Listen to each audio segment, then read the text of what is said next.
This is a Mars Hill Latin 3 lecture for April 13th, 2020. Sorry about the unfinished basement decor. My dad is actually using his office today, so I couldn't record in his room. I'm also sorry about the delay. I have contracted some sort of infection in my head, and I was not up to making a video this weekend. But I'm on some medicines and I'm feeling a little better, so we're gonna do a quick video today. So we have to cover 2 lessons again this week. We're just trying to get through all of them so that we can finish the book by the end of the year. So we're doing lesson 25 and lesson 26 this week. You'll have, I think, 6 worksheets, so be aware that there's a couple more than usual.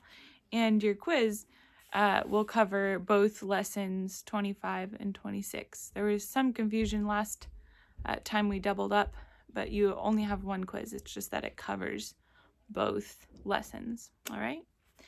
But there's not a substantive difference between the 2 lessons, so it shouldn't be too terribly difficult to get through this week.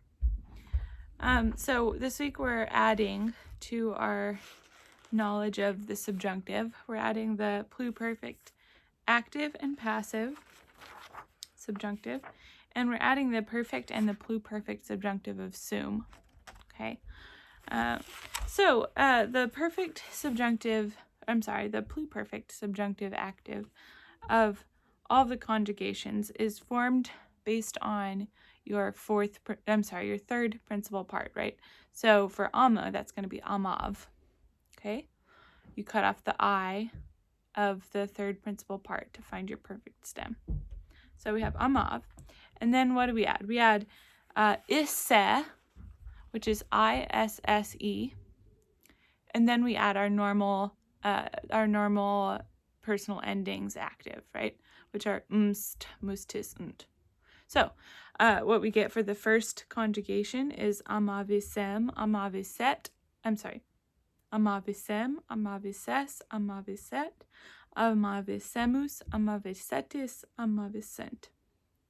And then we do the same thing for the other conjugations. One thing you want to watch out for is that anytime you're working with a perfect system word, you need to make sure you're forming your conjugation using the third principal part, which is the perfect active indicative. If you use the first principal part, you won't get the right verb form. So one common mistake, for example, is with the word do. So the word do means to give, and we've known this one for a long time. And the principal parts are irregular for this verb. So it's do, dare, dedi, datum, right? So dedi is the third principal part. If you don't remember your special principal parts for do, you might accidentally put something like davi, davisti, davit if you're doing a perfect indicative. But really it's dedi, dedisti, dedit, right? So you want to make sure you get your right stem by going to the third principal part. And you want to make sure you are certain of all your principal parts for all of your words. Okay, so once again, you want your perfect stem.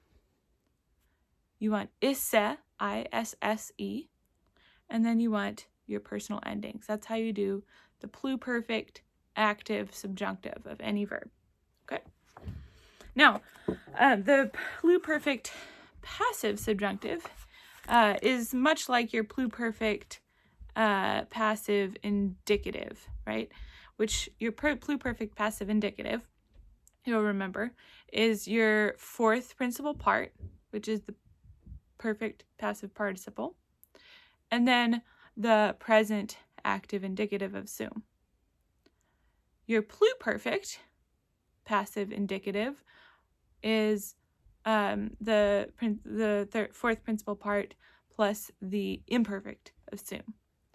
So we remember from last week that your perfect subjunctive passive is the fourth principal part plus the present subjunctive of sum, sim, sis, sit.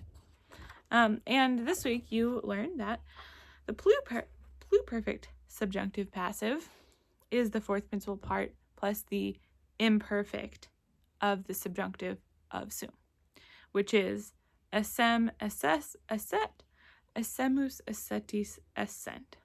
All right? Simple enough. So this also functions the passive, just like the indicative passive, in that the fourth principal part, that first part of the compound verb, has gender and is declined like a noun.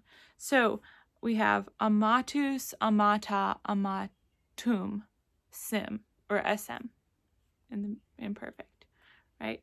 So if you are asked to conjugate one of these, you need to know which one you're going to be doing, which gender. On the last quiz, for example, I said to do the masculine, and the masculine is amatus for amo, right? But I might ask sometime for the feminine, in which case you would do amata, sm, etc., if that makes sense.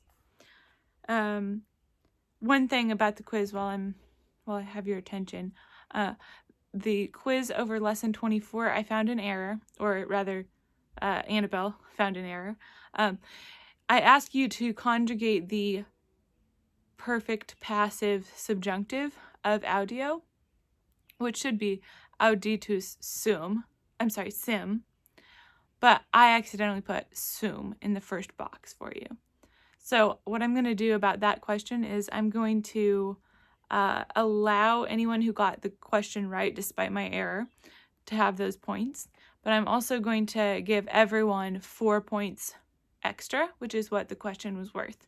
So if you go back to your quiz again later, you might find a higher grade. In fact, you will find a higher grade by 4%, I think. Okay? Moving on. Okay, so pluperfect subjunctive active. You take your perfect stem, add isse, add personal endings. Your pluperfect subjunctive passive, you take your fourth principal part, and then you also have your imperfect subjunctive of sum. Okay? Now, for the perfect and pluperfect subjunctive of sum, what we do is we have, again, our perfect stem, which in the case of sum is fu, right? So our 4 principal parts of sum are sum, esse, fui, futurus, right? So our third principal part is our perfect active indicative, which is fui. Cut off the I, and we've found our perfect stem, fu, okay? And then what do we add? We add, for the perfect, we add erim, okay? So we have fu, erim, eris, eret, erimus, eretis, erent. So fu, erim, fu, eris, fu, eret, fu, erimus, fu, eretis, fu, erent. And this is just like your perfect active subjunctive of other verbs, okay? And then for the pluperfect, what we do is we take the same stem, fu, and we add isse to it, and then we add our personal ending. So just like your pluperfect subjunctive actives of other verbs. So fu issem, fu isses, fu isset, fu issemus, fu issetis, fu issent.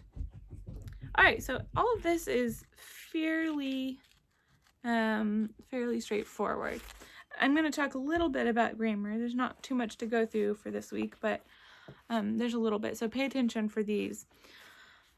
So we've talked about purpose clauses, and one of the ways you can express a purpose clause in Latin is with ut plus the subjunctive in your subordinate clause, right?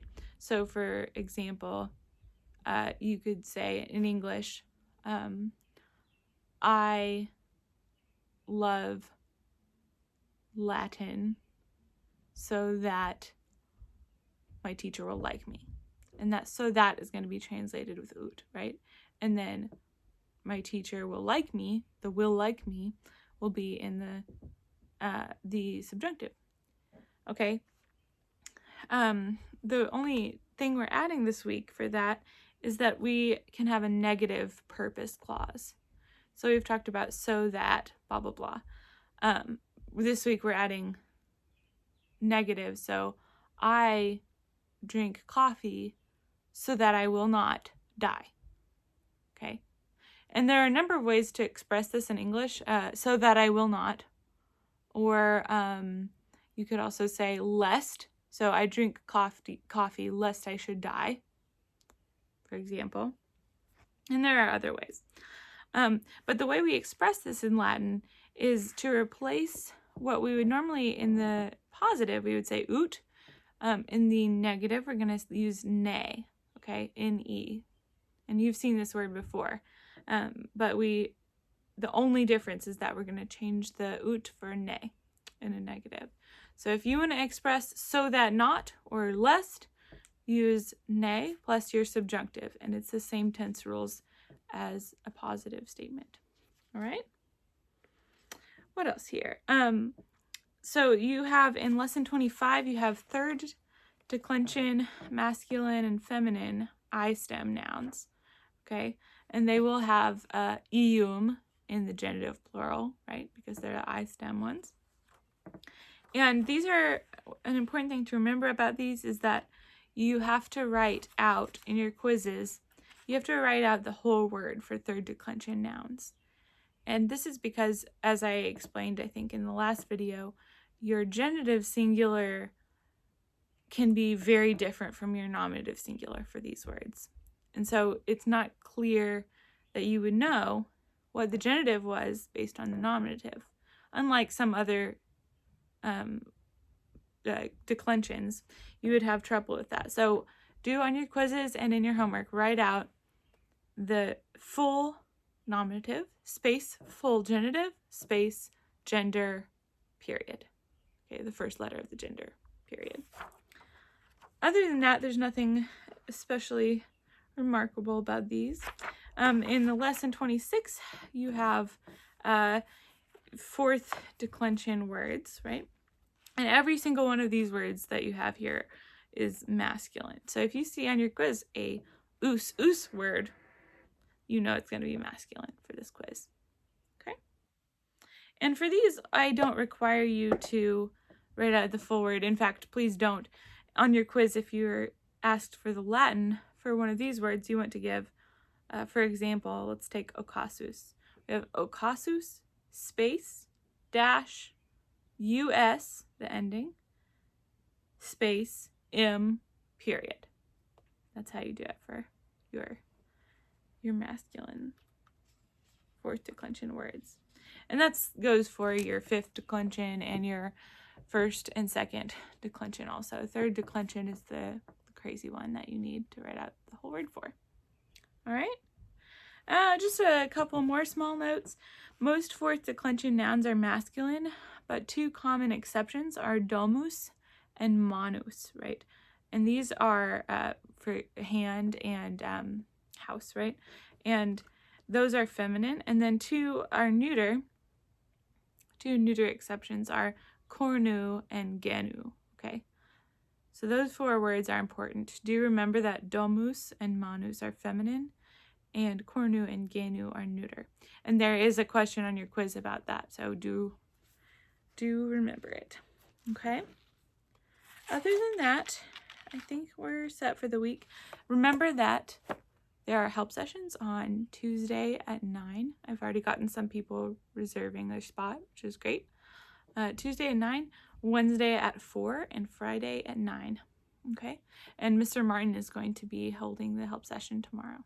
So make sure to email both of us if you want to attend any of these help sessions.